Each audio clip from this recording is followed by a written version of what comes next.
नमस्कार प्यारे बच्चों, मैं Pragya Gupta Magnet Brains Hindi medium में आप सबका हार्दिक अभिनंदन करती हूँ। पाठों के सिलसिले में मंजरी पुस्तक को धीरे धीरे पढ़ते हुए बहुत अच्छे से समझते हुए आ गए हैं हम पाठ 13 जिसके हम मामा हैं पाठ तक। शरद जोशी द्वारा लिखित ये एक व्यंग प्रधान रचना हमने बहुत अच्छे से पढ़ी, जिसमें हमने आम जनता, मतदाता और प्रत्याशी जो कि अपने वादे करके भूल जाते हैं उनके बारे में बहुत इस हास्य व्यंग प्रधान रचना को बहुत अच्छे से पढ़ा था। तो आज हम करने वाले हैं उसके एमसीक्यूज यानी कि बहुविकल्पीय प्रश्न। तो चलिए शुरू करते हैं। पहला प्रश्न है जो कि है बेहद आसान और ये रहा आपकी स्क्रीन पर, जिसके हम मामा हैं पाठ की विधा है। विधा अब तक तो आप बहुत अच्छे से इस शब्द का अर्थ जान गए होंगे कि विधा यानी ये पाठ किस तरीके से लिखा गया है। गद्य की बहुत सारी विधाएं होती हैं, नाटक, कहानी, एकांकी, उपन्यास, रिपोर्ट, तार्ज, संस्मरण आदि रेखा चित्र, ये गद्य की विधाएं होती हैं। तो अब आपको बताना है कि इस पाठ की विधा कौन सी है। विकल्प है नाटक, कहानी, व्यंग या फिर रिपोर्टाज। तो ये आप सभी शब्दों से आप परिचित हैं कि कौन सा शब्द यहाँ पर इसकी विधा की बात कर रहा है। जवाब है बिल्कुल सही, ये पाठ एक व्यंग प्रधान रचना है। ठीक है, बढ़ते हैं अगले विकल्प की ओर। अगला प्रश्न रहा, इस पाठ में किस पर सटीक व्यंग किया गया है। व्यंग का अर्थ होता है, सीधी भाषा में अगर हम बोलें तो ताना मारना। व्यंग का अर्थ होता है ताना, कमेंट करना।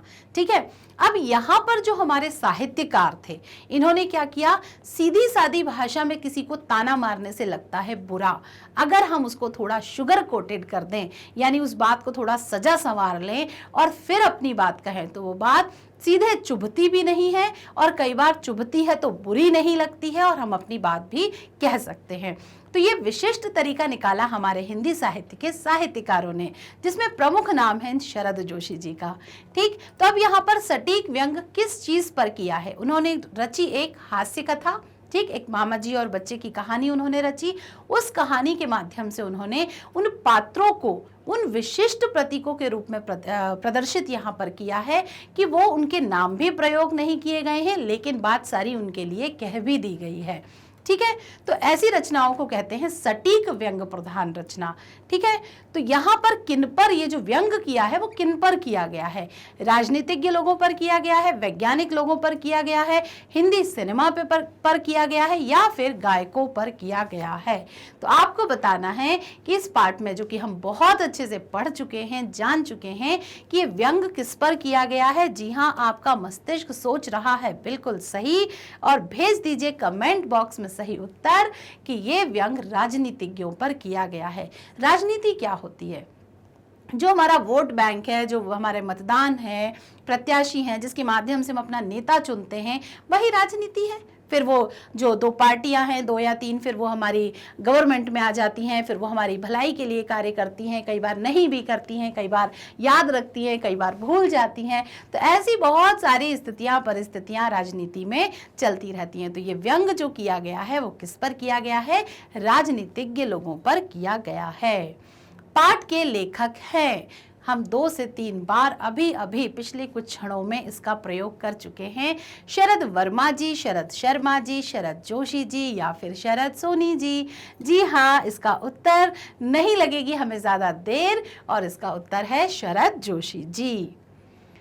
चौथा प्रश्न रहा आपकी स्क्रीन पर ये विकल्प के साथ, शरद जोशी जी का जन्म कहाँ हुआ था? भोपाल मध्य प्रदेश, उज्जैन मध्य प्रदेश, ग्वालियर मध्य प्रदेश या फिर देवास मध्य प्रदेश। जी हाँ, जब हमने इनका कवि परिचय पढ़ा था, लेखक परिचय पढ़ा था, तब हमने जाना था कि इनका जन्म कहाँ हुआ था। तो ये महाकाल की नगरी यानी कि उज्जैन में इनका जन्म हुआ था। मध्य प्रदेश के प्रमुख कवियों में इनका नाम आज भी अग्रणी है। ठीक, तो बढ़ते हैं अपने अगले प्रश्न की ओर, जिसमें है शरद जोशी हिंदी साहित्य के श्रेष्ठ क्या हैं? जी हाँ, शरद जोशी हिंदी साहित्य के क्या हैं? विकल्प हैं कहानीकार हैं, संगीतकार हैं, रचनाकार हैं या फिर व्यंगकार हैं। तो अब देखिए, अगर हम देखें रचनाकार को तो रचना तो वो किसी भी प्रकार की रचना कर रहे हैं तो रचनाकार हैं, परंतु इस पाठ में हमें विधा पर आधारित उनका जो काम है वो लिखना है।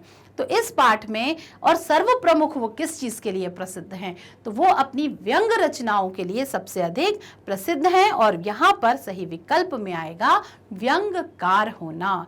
तो वाक्य बन जाएगा शरद जोशी हिंदी साहित्य के श्रेष्ठ व्यंगकार हैं। शरद जोशी जी की प्रमुख रचनाएं हैं कौन कौन सी? परिक्रमा, किसी बहाने, राह किनारे बैठा, या फिर उपरोक्त सभी। तो आपको बताना है उनकी रचनाओं के नाम। लेखक परिचय के समय हमने जाना था, जी हाँ बिल्कुल सही, परिक्रमा, किसी बहाने, राह किनारे बैठ, ये सारी की सारी उनकी प्रमुख रचनाएं हैं जो कि बेहद प्रसिद्ध भी हैं। छुट्टियों में जब भी आपको समय मिले इन व्यंग्यकारों की इनमें से कुछ रचनाएं जरूर पढ़िए। सब पढ़ने के लिए मैं कहूंगी तो आप कहेंगे मैम समय ही कहाँ मिलता है, इसीलिए मैंने पहले ही आपसे कहा कुछ रचनाओं को, चुनिंदा रचनाओं को तो जरूर पढ़िए, उनकी जानकारी जरूर रखिए। बढ़ते हैं अगले प्रश्न की ओर। एमपी का अर्थ है Madhya Pradesh, member of parliament, member of public society, member of public relation.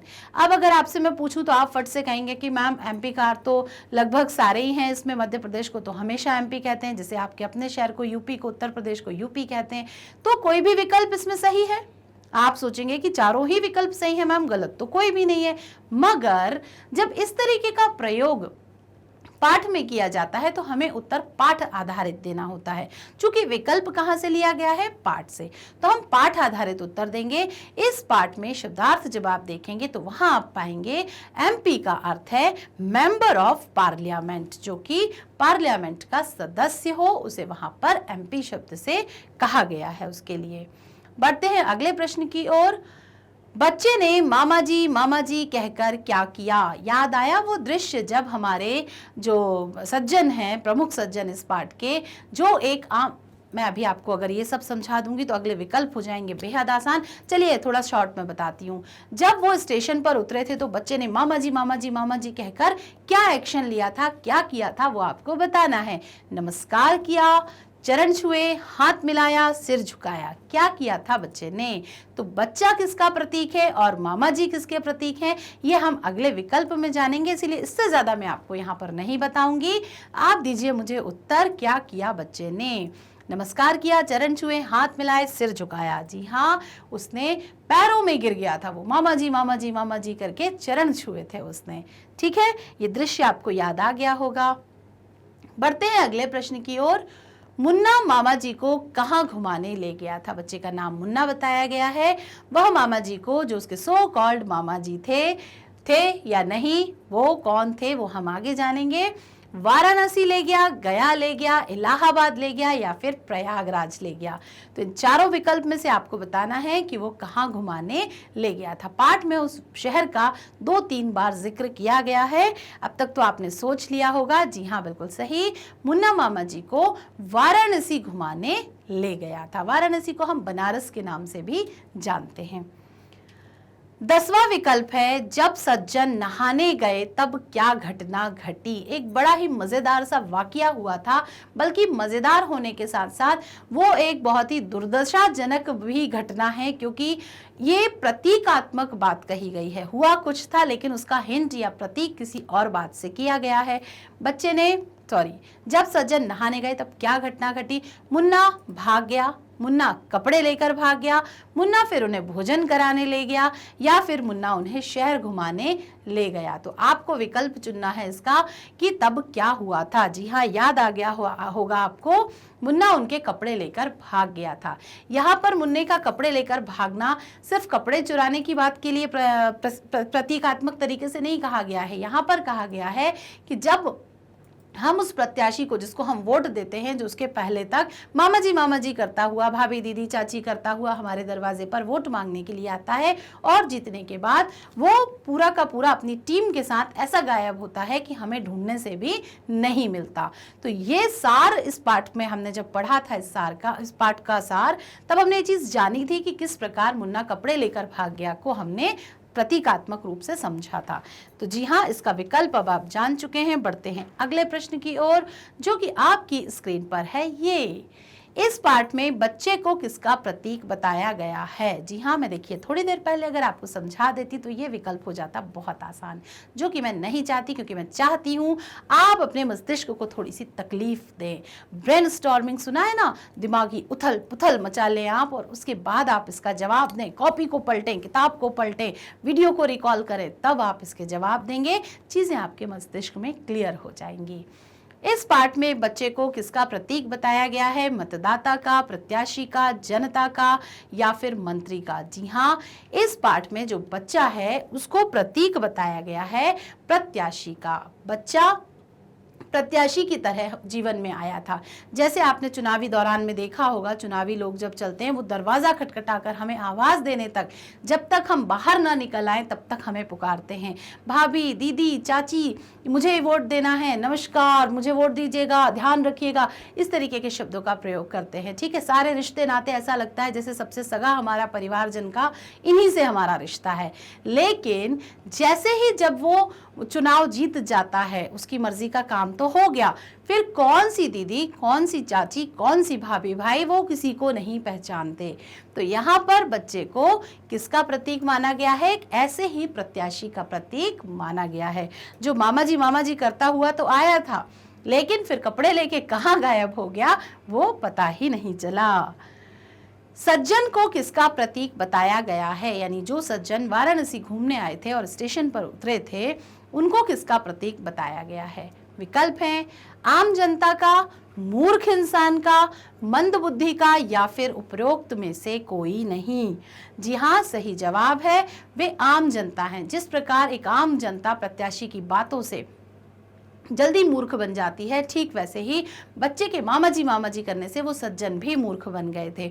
मामा जी उनको लगा शायद कि मैं ही नहीं पहचान रहा हूँ और ये बच्चा ज़रूर मेरा कोई रिश्तेदार या बहुत खास है। वो उस पर भरोसा कर लेते हैं, उसके साथ घूमने चले जाते हैं, वो उन्हें गंगा स्नान कराने ले जाता है और आखिर में क्या हुआ वो हमने जस्ट इसके पहले वाले विकल्प में पढ़ा कि वो कपड़े समेत वहाँ से गायब हो जाता है। यानी सब कुछ लेकर चलता बना और फिर कहाँ के मामा जी, कौन से मामा जी, कुछ याद नहीं रहा। तो यहाँ पर सज्जन को किसका प्रतीक बताया गया है? आम जनता का प्रतीक बताया गया है।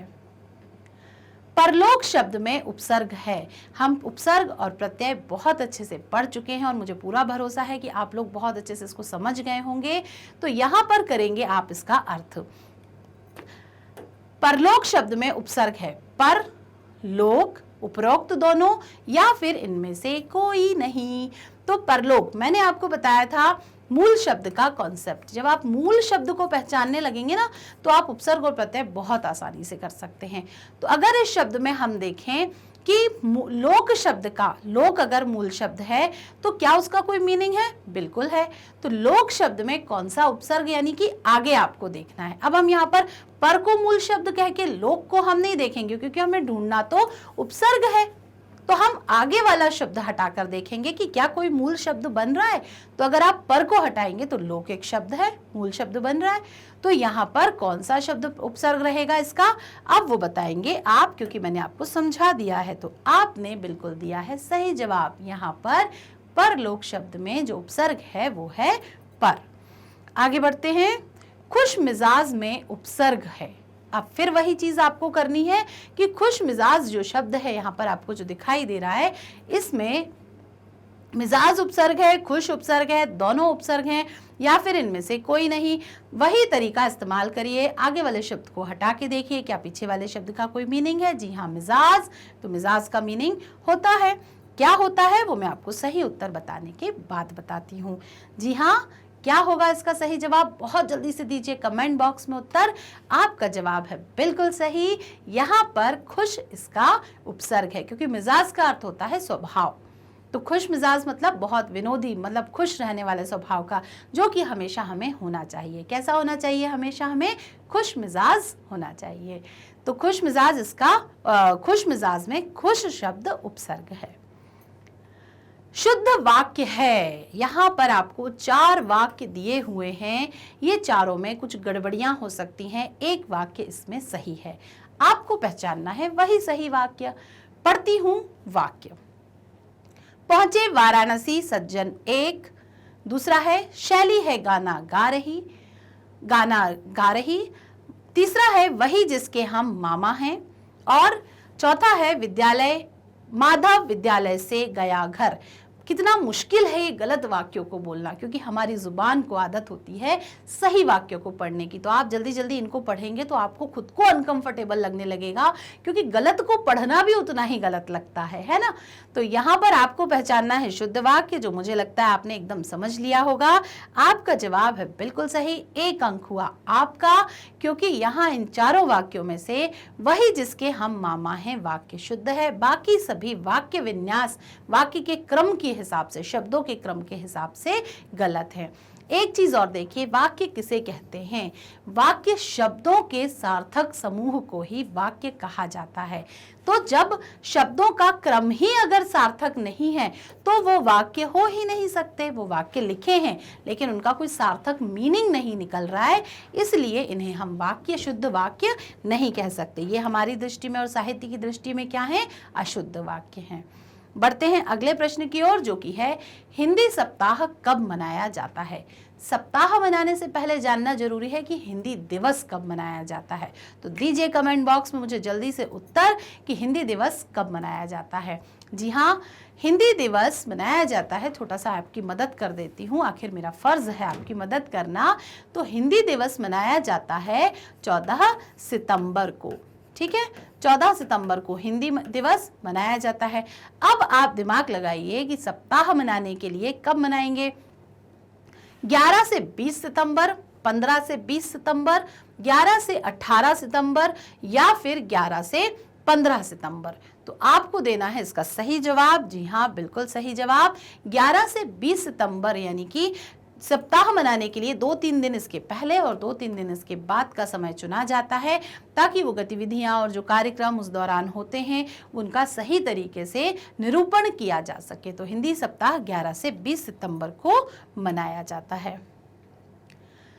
सज्जन को मुन्ना पहली बार कहाँ मिला था? बस स्टैंड पर, ऑटो स्टैंड पर, स्टेशन पर, या फिर हवाई अड्डे पर? जी हाँ, ये आसान है प्रश्न बहुत ज़्यादा। वो मिला था उसको स्टेशन पर, क्योंकि हमने पहली ही पंक्ति में पाठ के पढ़ा है कि जैसे ही स्टेशन पर वो मिले, मामा जी कहता हुआ एक बच्चा उनके पैर छूने पहुंच गया था। आगे देखते हैं, नकारात्मक वाक्य है।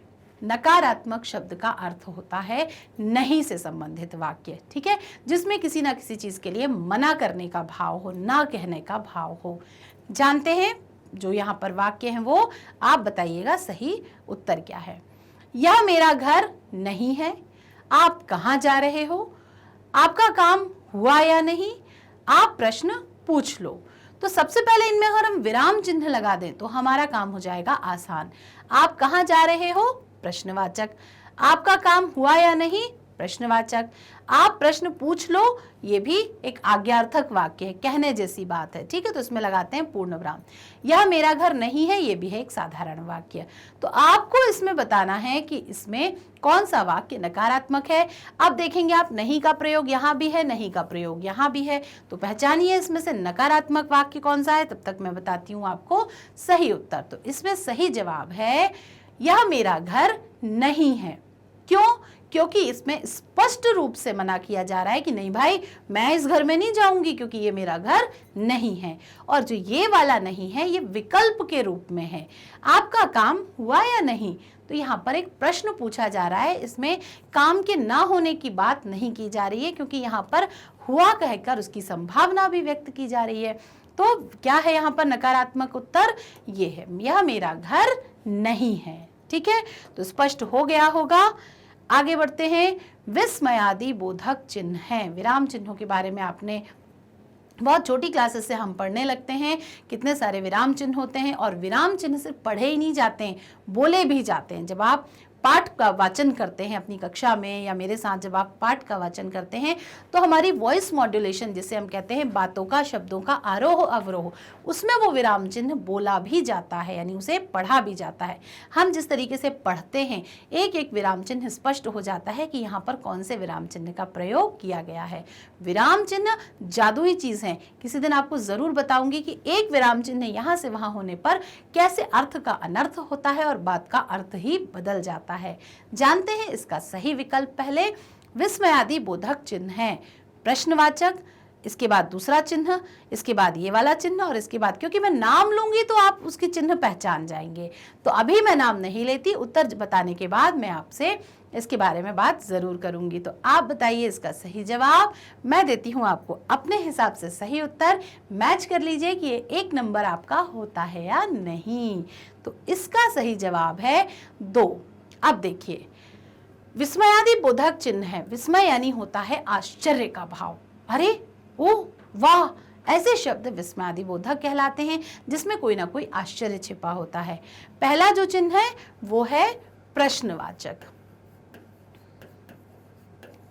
दूसरा जो चिन्ह है, एक सीधी लाइन और उसके नीचे एक बिंदी, वो होता है विस्मयादि बोधक।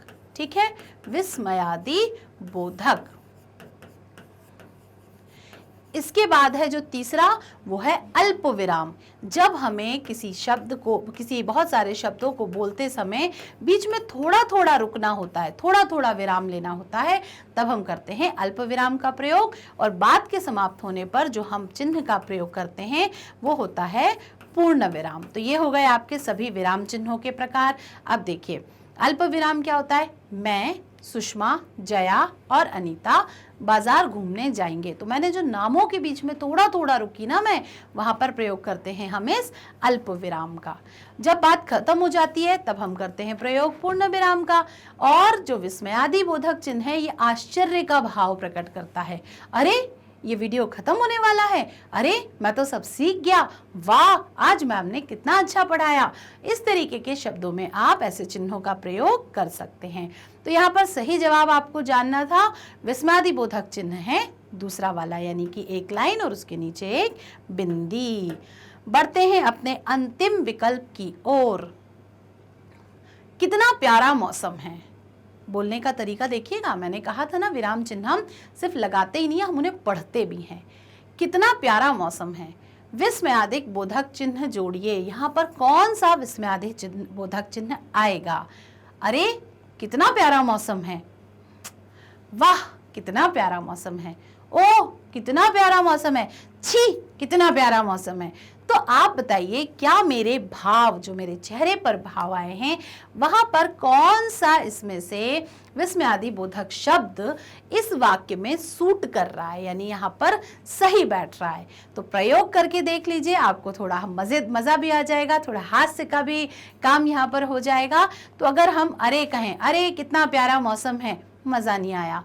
वाह, कितना प्यारा मौसम है, थोड़ा अच्छा लगा। ओह, कितना प्यारा मौसम है, ऐसा तो हो ही नहीं सकता, आश्चर्य वाला। और छी, कितना प्यारा मौसम है, ऐसा तो बिल्कुल भी नहीं हो सकता।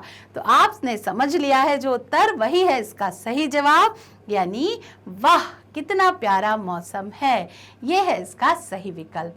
तो यहाँ पर बच्चों हमने जाने आज इस पाठ के सही विकल्प, और ये सही विकल्प जो हैं, इसने एक चीज तो सुनिश्चित कर दी कि आपको ये पाठ समझ में आ गया है।